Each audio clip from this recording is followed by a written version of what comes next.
La guerre a commencé, et sa durée dépend en grande partie des laboratoires. Alors que la course mondiale pour trouver vaccins et traitements contre le coronavirus est lancée depuis plusieurs semaines, un premier essai clinique est notamment en cours aux États-Unis. Cela va être beaucoup d'essais, beaucoup d'erreurs, mais nous avons beaucoup d'options à explorer, juge Benjamin Neumann, virologue à la Texas A&M University Texarkana. Car jamais un vaccin très efficace contre un membre de la famille des coronavirus n'a été conçu pour les humains. C'est manifestement le projet de vaccin le plus avancé à ce jour. Les instituts nationaux de santé américains ont annoncé lundi l'ouverture d'un premier essai clinique à Seattle du mRNA 1273, développé par Moderna. Le premier participant a reçu le vaccin expérimental aujourd'hui, ont-ils ajouté.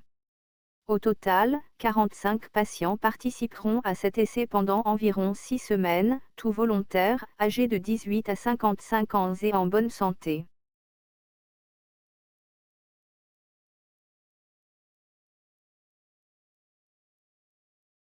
De nombreux laboratoires du monde entier se sont engagés dans une course contre la montre pour venir à bout du Covid-19.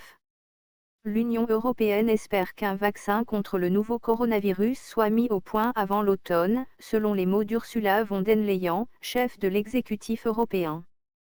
Cela pourra sauver des vies en Europe ainsi que dans le reste du monde, a-t-elle assuré. La mise au point d'un vaccin, ça se compte en mois, si ce n'est en années, pour le professeur Philippe Gabriel Steg, cardiologue chargé de la recherche au sein de l'AP-HP interrogé mercredi soir sur BFM TV. La société allemande CureVac, l'un des laboratoires qui travaille sur un vaccin contre le Covid-19, envisage par exemple de pouvoir présenter un projet pour validation clinique d'ici quelques mois seulement. Pour le professeur Philippe Gabriel Steg, il y a toute une série de médicaments pour lesquels on a des raisons sérieuses d'espérer. Sur le curatif, on recherche sur deux types de médicaments, des médicaments antiviraux, pour faire baisser la charge virale, inhiber l'infection virale. Et il est aussi probable qu'à côté des traitements antiviraux, des traitements immunomodulateurs, anti-inflammatoires soient développés.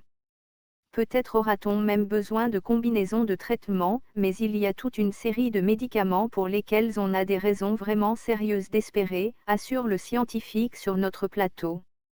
Certes crucial, la recherche d'un vaccin et de traitement contre le coronavirus ne doit pas se faire dans la précipitation et doit respecter des protocoles qui garantiront leur efficacité et leur sûreté, a mis en garde, dans une tribune publiée par la revue Nature, un expert chinois spécialisé dans la recherche de traitements et vaccins contre les coronavirus, famille à laquelle appartient celui qui a provoqué la pandémie en cours.